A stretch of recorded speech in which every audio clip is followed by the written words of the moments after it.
তরকারি কাটতে গিয়ে অথবা যে কোনো ভাবে হাত কেটে গেলে চারপাশ থেকে শোনা যায় টিটেনাস দাও, টিটেনাস দাও।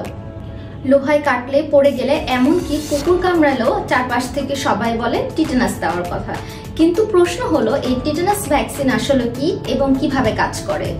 আসুন তাহলে প্রথমেই জেনে নেই টিটেনাস ভ্যাকসিন আসলে কিভাবে কাজ করে। টিটেনাস ভ্যাকসিন নেওয়ার পর রোগ প্রতিরোধ ক্ষমতা তৈরি হতে অর্থাৎ ইমিউনিটি তৈরি হতে সময় লাগে 2 থেকে 3 সপ্তাহ। সুতরাং আজকে হাত কেটে গেলে আজকেই টিটেনাস ভ্যাকসিন নিলে সেটি যে সাথে সাথে কাজ করা শুরু করবে এটি ভুল ধারণা। তবে হ্যাঁ, এটি আপনার ভবিষ্যতের জন্য সুরক্ষা তৈরি করে দিবে। তাহলে কি করবেন? অবশ্যই টিটেনাস ভ্যাকসিনের পূর্ণ কোর্স নিতে হবে।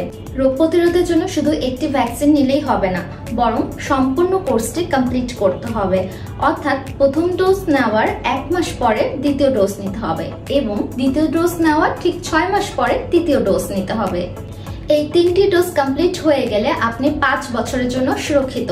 অর্থাৎ এই 5 বছরের মধ্যে যে কোনো কাটা ছেঁড়া, দুর্ঘটনা অথবা সার্জারি হলে নতুন ভাবে কোনো কোর্স নিতে হবে না। হ্যাঁ, শুধুমাত্র প্রেগন্যান্সির সময় একটি বুস্টার ডোজ নিলেই হবে।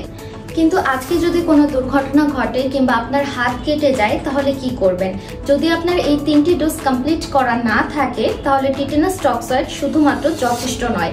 কারণ টিটেনাস টক্সয়েড শুধুমাত্র আপনার ফিউচারের জন্য ইমিউনিটি তৈরি করবে, কিন্তু বর্তমানটিকে সারিয়ে তুলবে না। সুতরাং এর সাথে আপনাকে নিতে হবে টিটেনাস ইমিউনোগ্লোবিউলিন। ইমিউনোগ্লোবিউলিন যা আপনার বর্তমান কাটাটিকে সারিয়ে তুলবে। হ্যাঁ, ইমিউনোগ্লোবিউলিনের দাম অনেক বেশি, বাট এটি কার্যকরও যথেষ্ট। সুতরাং 5 বছরের এই কোর্সটি যদি কমপ্লিট করা না থাকে তাহলে টিটেনাস টক্সয়েডের সাথে অবশ্যই টিটেনাস ইমিউনোগ্লোবিউলিন নিতে হবে। আর যদি আপনার কোর্সটি কমপ্লিট করা থাকে তাহলে শুধুমাত্র বুস্টার নিলেই যথেষ্ট। মনে রাখবেন, দুর্ঘটনা বলে আসে না, তাই টিটেনাস ভ্যাকসিনের সম্পূর্ণ কোর্সটি নিন এবং 5 বছরের জন্য নিশ্চিন্ত সুরক্ষায় থাকুন।